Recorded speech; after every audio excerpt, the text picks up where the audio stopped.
आप registered cooperative housing society के नुमाइंदे हो। आपको मालूम होगा कि हमारा जो स्वातंत्र समर था उसके जो मूल्य थे, स्वातंत्र, समता, बंधुभाव, इसके साथ साथ धर्मनिरपेक्षता और समाजवाद, ये दो मूल्य थे, ये उभर कर आए थे, जो बाद में हमारे राज्य घटना में भी शामिल किए गए हैं। तो लोकशाही समाजवाद का, जिसके बारे में मुझे बहुत नजदीक की जानकारी है क्योंकि मेरे पिताजी उसमें कार्यरत थे, उसका ग्रामीण स्वरूप था किसानों की शुगर मिल्स, जैसे कि प्रवरा नगर सहकारी साखर कारखाना जो लोनी में है, वो सबसे पहले था। ये लोकशाही समाजवाद का ग्रामीण रूप था। और कोऑपरेटिव हाउसिंग सोसाइटी जो जिसके आप प्रतिनिधि हो, वो 1960 से बनने लगी मुंबई में, और वो है नागरी स्वरूप। इसलिए अगर लोकशाही समाजवाद का रूप कहीं देखना होगा तो हमें यहाँ देखना होगा। मैंने आपकी सराहना इसलिए की कि बाद में मैं कुछ कहने जाऊंगा इससे आप शायद नाराज हो जाएंगे, लेकिन मुझे जो मेरे अंतरात्मा से जो बात आती है वो मैं रखूंगा। मेरा ये पहला तजुर्बा है कि आप जैसे मध्यम वर्गीयों के सामने कुछ बात रखूं। मैं झोपड़पट्टी का कार्य करता हूँ, मैं झोपड़पट्टियों में ही काम करता रहा हूँ और मैं उन्हीं के बीच में बोलता हूँ और उन्हीं के बीच में मैं कार्यरत था। फिर भी मैं आज यहाँ आया क्योंकि देसाई साहब ने मुझे कहा और मुझे ऐसा लगा कि जो लोकशाही समाजवाद का रूप है उसके लिए कुछ हमें सामने आना बहुत जरूरी है। आप नाराज हो जाइएगा, लेकिन मैं कहूँगा कि झोपड़पट्टी वासी और इस देश, इस गांव के जो मेहनतकश मजदूर हैं, जो इसमें 70% है, उनकी तरफ से हम इस डेवलपमेंट प्लान का स्वागत करते हैं। पहली बार हमारे ऊपर जो अन्याय हो रहे थे, उस अन्याय का मुकाबला डेवलपमेंट प्लान ने किया है। इसलिए आने वाले दिनों में ये बात उभर कर आएगी। शायद आप भी मुझे कहीं देखेंगे और कहोगे कि क्या मैं आज झूठी बात कर रहा हूँ, लेकिन हम डेवलपमेंट प्लान का स्वागत करते हैं। साथ साथ कुछ बातें आती है जो मेरे मन में आती है, इसलिए मैं कह रहा हूँ कि देखिए, मैं या कुलकर साहब, हम आर्किटेक्ट्स हैं, हम वास्तु रचनाकार हैं। डेवलपमेंट प्लान का विषय जो है वो नगर नियोजन से संबंधित है। नगर नियोजन यह विषय हमने पढ़ा है, कॉलेज के 2 सालों में मैंने पढ़ा है।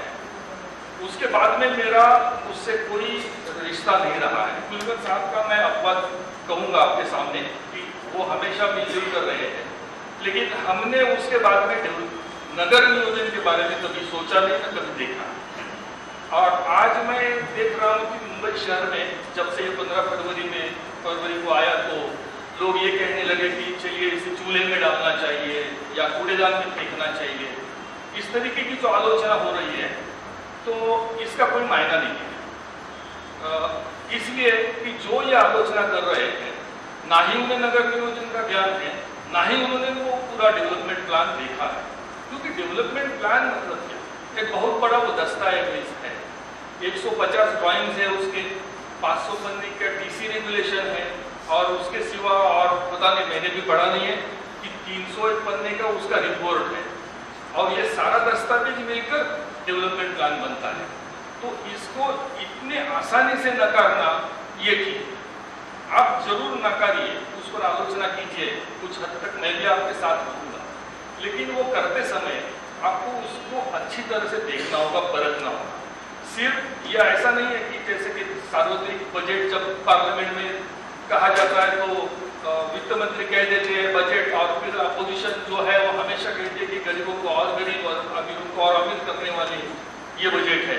और जब भी सरकार बदलती है तो जो जिन्होंने पिछले साल पेश किया वो वही बात करते हैं, तो उसका कोई मायना नहीं है। शायद आपको मालूम होगा कि मुंबई दुनिया का तीसरे क्रमांक का सबसे बड़ा शहर है। सबसे बड़ा शहर है टोक्यो, उसके बाद में आता है नंबर नई दिल्ली का, उसके बाद में 3 शहर एक साथ हैं, जो है मेक्सिको सिटी जो मेक्सिको में है, मुंबई है, और ब्राजील का साओ पाउलो है। उसके बाद में आता है बीजिंग, ओसाका, न्यूयॉर्क वगैरह। तो सबसे पहले समझिए कि मुंबई, ये जो प्रश्न है जो नियोजनकारों के सामने था इसका नक्शा बनाते समय, तो उनको तीसरे क्रमांक का एक शहर, बड़ा शहर दुनिया का, उसका सामना करना था। अब वो सामना करते समय मैं उनकी मजबूरियां, उनकी पाबंदियां आपके सामने पेश कर रहा हूँ, इसलिए कि आप सोचिए तो उनकी लिमिटेशंस क्या थे ये आपके ध्यान में आएंगे। उनके सामने ये था कि दूसरे शहर जो है उनसे और मुंबई में एक फर्क है, क्योंकि मुंबई एक आइलैंड है, एक बेट जो जमीन से सटा हुआ है दो जगह, लेकिन वो चारों ओर फैलने का उसकी क्षमता तो है नहीं जो टोक्यो की है या न्यूयॉर्क की है, sao पाउलो की है। पूरे 14 शहर आप गिनेंगे पहले बड़े, तो सब जगह वो मुमकिन है, मुंबई में वो क्षमता नहीं है। अब मुंबई का क्षेत्रफल है 437 स्क्वायर किलोमीटर, 437 स्क्वायर किलोमीटर। ये ना घट सकता है ना बढ़ सकता है। अगर इसे बढ़ाना है तो शायद आपको थाना की ओर और विस्तार करना होगा, या वसई, पालघर या नई मुंबई। वो बहुत बड़ा शहर हो सकता है शायद, जिसे आपने पढ़ा होगा कि MMR जिसको कहते हैं, मुंबई महानगर रीजन। अगर वो MMR किया जाए तो शायद बात दूसरी होगी, लेकिन खैर आज की चर्चा का वो विषय है भी नहीं। आज जो हम डेवलपमेंट प्लान की बात कर रहे हैं वो सीमित है इन बाउंड्रीज से, और वो सीमित है इस क्षेत्रफल से जो 437 स्क्वायर किलोमीटर। अब नियोजनकर्ता के सामने कुछ डेटा दिया जाता है, उसके सामने क्या है, वो ऐसा चित्रकार नहीं है जो खाली कैनवास पर एक चित्र बनाएगा, जो अपनी मर्जी आए उनका बनाएगा, वो मोनालिसा का होगा या लास्ट सफर होगा। ये इतनी आजादी, इतनी छूट उसको है नहीं। उसको करना है कि 2011 की जो जनगणना है उसमें जो आंकड़ा सामने उभर कर आया है 1 करोड़ 21 लाख। तो मुंबई की आबादी है 1 करोड़ 21 लाख, और उनको कहा गया है कि 1 करोड़ 21 लाख लोग 2034 तक जो डेवलपमेंट प्लान आपका अमल में आएगा वो कितने बढ़ेंगे उसका अनुमान लगाइए, और फिर आप अपना डेवलपमेंट प्लान करिए। तो उन्होंने उसके साथ एक बहुत बड़ा टीम वर्क है। मैं माफी चाहूँगा, आगे किसी एक BK पाठक ने ये प्लान नहीं बनाया, बहुत बड़ी टीम थी, बहुत बड़ी, मतलब जिसकी गिनती भी आप नहीं कर सकते हो। 100-200 के ऊपर डेमोग्राफर्स थे। उन्होंने उसको पहले प्रोजेक्ट किया कि किस प्रकार से इसकी वृद्धि होगी, और ये आंकड़ा सामने आया कि 1.39 करोड़, 1 करोड़ 39 लाख जनसंख्या होगी 2034 की। फिर उनको और एक पाबंदी लगा दी कि ये सारी जनता को यही बसाना है, किसी को बाहर नहीं फेंकना है। ये शासन ने बताया है, नियोजनकार बैठे हैं, उनको कहा गया कि 437 स्क्वायर किलोमीटर में आपको 1 करोड़ 39 लाख लोगों को बसाना है। और सिर्फ बसाना नहीं है, उनके लिए घर तो होंगे ही, लेकिन उनके लिए बच्चों के लिए स्कूल्स होंगे, अस्पताल होंगे, कॉलेजेस होंगे, प्लेग्राउंड होंगे, सब कुछ जो सारी नागरिक सुविधा है वो सारी नागरिक सुविधा उनको आपको देंगे। sao पाउलो जैसी स्थिति नहीं थी। sao पाउलो के नियोजनकार शायद बाजू के गांव को अपने कब्जे में ले सकते, मुंबई के नियोजनकारों को वो आजादी, वो छूट थी नहीं। इसके साथ साथ बताई गई थी बात कि 42% लोग, ये बहुत बड़ा प्रश्न है जो हमें ज़्यादा हृदय में पीड़ता है, कि मुंबई की लोक संख्या के 42% लोग झोपड़पट्टियों में रहते हैं। आप लोग तो सारे कोऑपरेटिव सोसाइटी में रहते हैं, जो अपना संडास से बाथरूम है, 500 स्क्वायर फुट का मकान होगा, लेकिन मुंबई का 42% निवासी 120 स्क्वायर फुट के एक छोटे कमरे में रहता है, जहां कोई संडास बाथरूम की व्यवस्था नहीं है। अब इनको ये था कि इन सारे लोगों को भी बसाना है, इनको किसी को फेंकना नहीं है, और 120 की जगह 120 नहीं है। फिर उनके साथ में आ गई नेशनल हैबिटेट पॉलिसी, जो केंद्र सरकार ने बनाई, तो 5 साल पहले बन गई हो, और नेशनल हैबिटेट पॉलिसी ने पूरा जायजा लिया और ये सोचा कि एक परिवार के लिए कम से कम कितना क्षेत्रफल जरूरी है। इसके बारे में अलग अलग देशों में अलग अलग परिमाण होंगे। जैसे कि मेरे पास कुछ अफगानिस्तान के साथी आए थे और उन्होंने कहा कि वहाँ का परिवार है 2000 स्क्वायर फुट, हर परिवार के साथ। अफगानिस्तान एक बैकवर्ड देश है, लेकिन 2000। खैर उसे छोड़िए। नेशनल हैबिटेट पॉलिसी ने ये कहा कि 25 स्क्वायर मीटर ये मिनिमम क्षेत्रफल होना चाहिए। तो नियोजनकारों पर और एक बंधन आ गया कि आपको हर आदमी को, हर परिवार को 25 स्क्वायर मीटर जगह देगी। अब इनके सामने आ गया कि 1.39 करोड़ मिनिमम एरिया है 25 स्क्वायर मीटर। अब आपने महसूस किया होगा, क्योंकि जो मैंने अपने घर में किया कि एक समय हम माँ बाप के भाई एक साथ रहते थे, बहनें थी, हमारा तो बहुत बड़ा परिवार था, मेरा 8 लोगों का परिवार था। लेकिन आज हमारे घर में मैं और मेरी पत्नी है, क्योंकि मेरा बेटा, मेरी बहू और पड़ोस के घर में रहते हैं, क्योंकि हमारे पास एक घर मिल गया, हो गया। तो जो परिवार का डिसइंटीग्रेशन हो रहा है, परिवार टूट रहे हैं, ये प्रक्रिया कब से शुरू हुई है? इसके बारे में एक सर्वे उपलब्ध है जो जिसका जिक्र इस डेवलपमेंट प्लान में है कि एक minimum house hold size is 4.8 इन मुंबई। एक घर में 4.8 लोग हैं, और जब उसको प्रोजेक्ट किया गया 2034 में, तो वो ये पाया उनको कि 2034 में और घटेगा और 4 लोग रहेंगे एक परिवार में एवरेज। और आप लोगों में से कई लोगों ने महसूस किया होगा कि बेटा बेटी यूएस में है और यहाँ सिर्फ माँ बाप रहते हैं, 2 ही लोग हैं, ये परिवार का साइज है। वो बड़ा परिवार जो मेरे घर में था, मेरे पिताजी थे, मेरी माँ थी, मेरी बहनें थी, वो सब नहीं रहा। अब हम कभी मिलते हैं, पिताजी तो है नहीं, माँ जी भी नहीं है, लेकिन जब हम मिलते हैं तो बहुत बड़ा समारोह होता है। कभी गणपति के दिन मिलते हैं, कभी दिवाली के दिन मिलते हैं, लेकिन साल में 4 के बिना नहीं। तो नियोजनकर्ता के सामने ये भी था कि 4 का परिवार, तो इसमें आप समझिए 1.39 करोड़ की जनता को बसाना है, तो घरों की संख्या बढ़ेगी, वो घटेगी नहीं। तो ऐसा ये सारा किस्सा है सामने। और एक बात थी जिसके बारे में यहाँ जिक्र हुआ, अफोर्डेबल हाउसिंग। उसके बारे में मैं आपको बताऊं, क्योंकि ये प्रकार की शिक्षा है, हम सब लोग सीख रहे हैं। मैंने भी ऐसे ही सीखा कि अफोर्डेबल हाउसिंग का मतलब क्या। अरविंद ने कहा कि 60 लाख रुपए का घर, तो क्या 60 लाख रुपए का घर मतलब अफोर्डेबल हो गया? शायद अरविंद के लिए होगा, लेकिन मेरे कई मित्र हैं जिनके लिए 60 लाख का घर अफोर्डेबल नहीं है। इसके बारे में केंद्र सरकार ने 2007 में एक समिति बिठाई, जिसको दीपक पारिक समिति के नाम से वो जानी जाती है। आपको नेट पर इसका रेफरेंस मिलेगा। दीपक पारिक एक अर्थशास्त्रज्ञ है, HDFC के चेयरमैन है। दीपक पारिक जी ने ये कहा कि अफोर्डेबल हाउसिंग की डेफिनेशन, उन्होंने तो बहुत लंबा चौड़ा वो डॉक्यूमेंट है, वो सारा आपको मिलेगा, लेकिन मुंबई के लिए उन्होंने ये कहा कि, और MIG के लिए, आपके लिए कहा कि 4 साल का ग्रॉस हाउस होल्ड इनकम में अगर आपको घर मिलता है तो वो अफोर्डेबल है, अदरवाइज नहीं।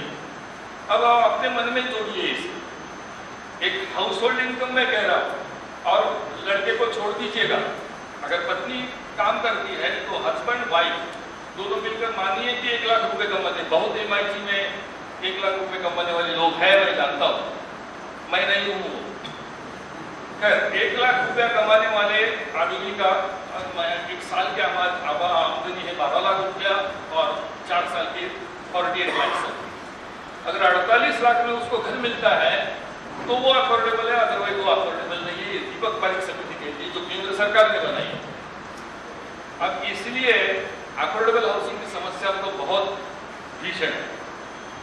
मैं आपको कह दूं कि मेरी बेटी डॉक्टर है, मेरा जमाई भी डॉक्टर है, दोनों मिलकर खूब ज्यादा कमाते हैं, डॉक्टर्स हैं, लेकिन वो अपना घर नहीं खरीद सकते हैं क्योंकि 2 करोड़ रुपए के ऊपर कीमत उनके पास है नहीं। तो अफोर्डेबल हाउसिंग एक बहुत बड़ी समस्या है और इसका सामना हमें करना है। आप सब लोग और वेरी फॉर्चुनेट, क्योंकि आप सबका घर है, लेकिन बहुत कम लोग ऐसे, बहुत ज्यादा लोग ऐसे हैं कि जिनके पास एक घर ही नहीं है। वो अफोर्डेबल हाउसिंग की बात क्या है? तो ये एक बहुत बड़ी समस्या है। अब इसका जिक्र यहाँ यह आया कि डेवलपमेंट प्लान पर आलोचना करते समय बहुत बार ये कहा जाता है कि इस डेवलपमेंट प्लान ने अफोर्डेबल हाउसिंग के बारे में ये किया वो किया। तो सबसे पहले समझिए कि उन्होंने अफोर्डेबल हाउसिंग शब्द कहीं भी इस्तेमाल नहीं किया, उन्होंने इंक्लूजनरी हाउसिंग किया है। क्योंकि अगर वो अफोर्डेबल हाउसिंग अगर इस्तेमाल करते तो वो फंस जाते थे, नीचे से हाउसिंग एक्टिविस्ट उन्हें पकड़ते थे वहाँ, क्योंकि हम कहते थे कि केंद्र सरकार की व्याख्या जो है उसमें आपका ये कहा बैठा है, तो अफोर्डेबल हाउसिंग है ही नहीं, इसलिए उन्होंने कहा है इंक्लूजनरी हाउसिंग। दूसरी बात, अफोर्डेबल हाउसिंग की जो बात है वो बात 5 साल पहले महाराष्ट्र शासन के स्टेट हाउसिंग पॉलिसी में अधोरेखित है, ये सामने आई थी।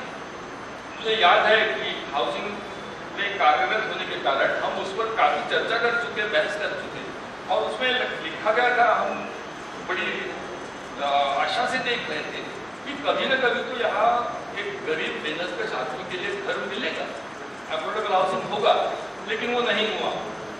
आज वो एक नोटिफिकेशन के रूप में पिछले साल आया, जो भी ऐसे ही हवा में है, उसका कोई निर्णय नहीं है, और डेवलपमेंट प्लान में उसका जिक्र किया है।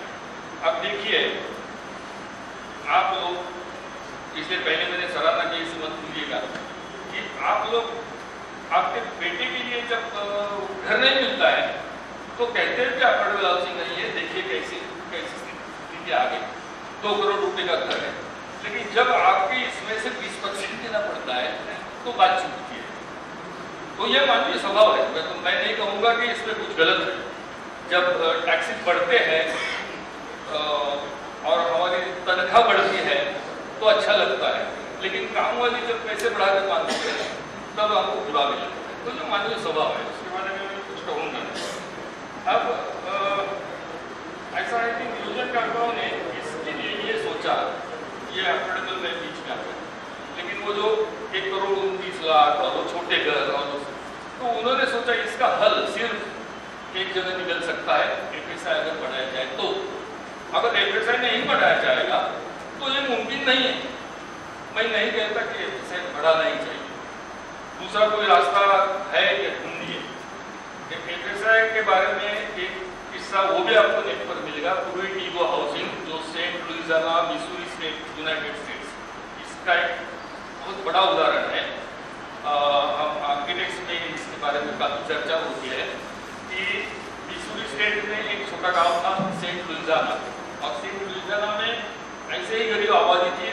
दूसरा विश्व युद्ध खत्म हुआ था 1945 में, और लोगों के पास घर नहीं थे, तो वहाँ के महापौर ने सोचा कि हाई राइज बिल्डिंग बनाई जाए, और उन्होंने एक प्रोजेक्ट हाथ में लिया जिसको कहते हैं प्रूइट ईगो हाउसिंग। और वहाँ भी ऐसे था जैसे कि हमारे यहाँ हिंदू मुस्लिम के बीच में राजनीतिक के जैसे लड़ाई झगड़ा करवाते हैं, वैसे वहाँ भी किया कि Pruitt for whites and Igoe for blacks, और इस तरीके से वो हाउसिंग भी बन।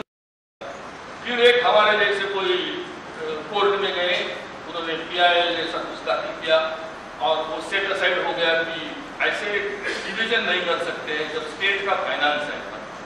तो प्रूइट ईगो फिर भी गरीबों के लिए बन गया, लेकिन एक हाई-राइज बिल्डिंग होने के कारण, बहुत ज़्यादा FSI इस्तेमाल होने के कारण वहाँ का क्राइम रेट बढ़ गया, क्योंकि 20वें माले पर का लड़का, छोटा बच्चा खेलने के लिए शाम को जमीन पर नहीं जाना चाहता था, तो वो क्या करता था, तो वो लिफ्ट में ऊपर नीचे करता था या कॉरिडोर में दौड़ता था, और इससे क्राइम रेट बढ़ गया। और वहाँ ये उदाहरण था कि सेंट लुइसियाना में कि जहाँ प्रूइट ईगो हाउसिंग था उस सबब में क्राइम रेट बहुत ज़्यादा था, बाकी के इसमें कम था। आखिर सेंट लुइसियाना के म्यूनिसिपल कॉर्पोरेशन को प्रूइट ईगो हाउसिंग डिमोलिश करना पड़ा, तोड़ना पड़ा। तो FSI इसका उत्तर नहीं है, तो फिर उत्तर क्या है? तो मेरे पास वो उत्तर नहीं है। अगर वो उत्तर होता तो मैं कुंडी जी के पास ले चलता था और मेरा को फर्क बाद में आया, नहीं है मेरे पास। लेकिन मैं कुछ सवाल आपके सामने खड़ा करूँगा कि तो क्या कीजिएगा इसमें, कि क्या हम तैयार है कि मुंबई की ये जो ग्रोथ है वो बढ़ रही है, मुंबई इसे रोके? क्योंकि 1 करोड़ 39 लाख लोग तो बच नहीं सकते अगर FSI नहीं बढ़ाया जाए। तो क्या 1 करोड़ या उससे कम ऐसे कोई संख्या के साथ हम मेलजोल हो सकता है हमारा? मैं कहूँगा कि आसान है ध्यान में रखने के लिए कि 1 करोड़ और 39 लाख लोग बाहर चले जाए, तो ये मुमकिन है। पूछिए, सोचिएगा। दूसरा सवाल है कि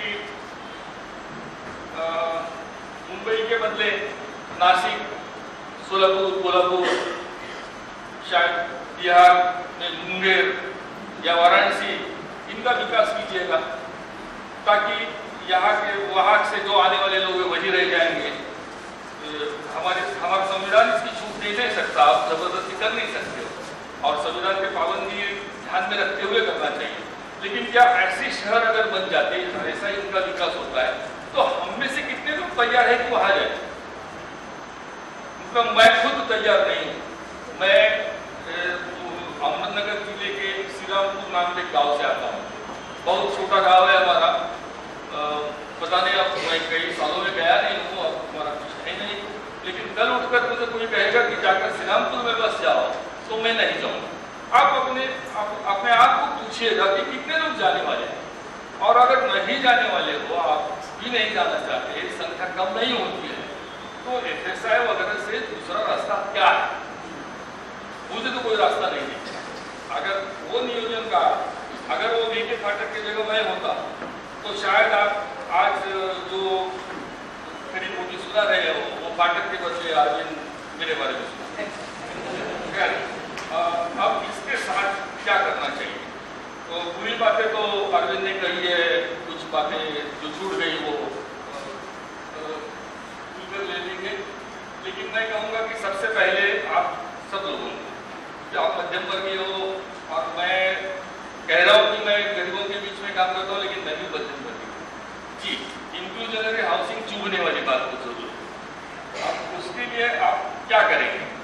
आप ये सारे लिमिटेशन ध्यान में रखिए, अफोर्डेबल हाउसिंग है नहीं वगैरह वगैरह, तो कुछ सूचना कर सकते हो। देखिए, डेवलपमेंट प्लान जो बन गया सामने आया, तो इसका मतलब ये नहीं कि वो इम्प्लीमेंट हो गया।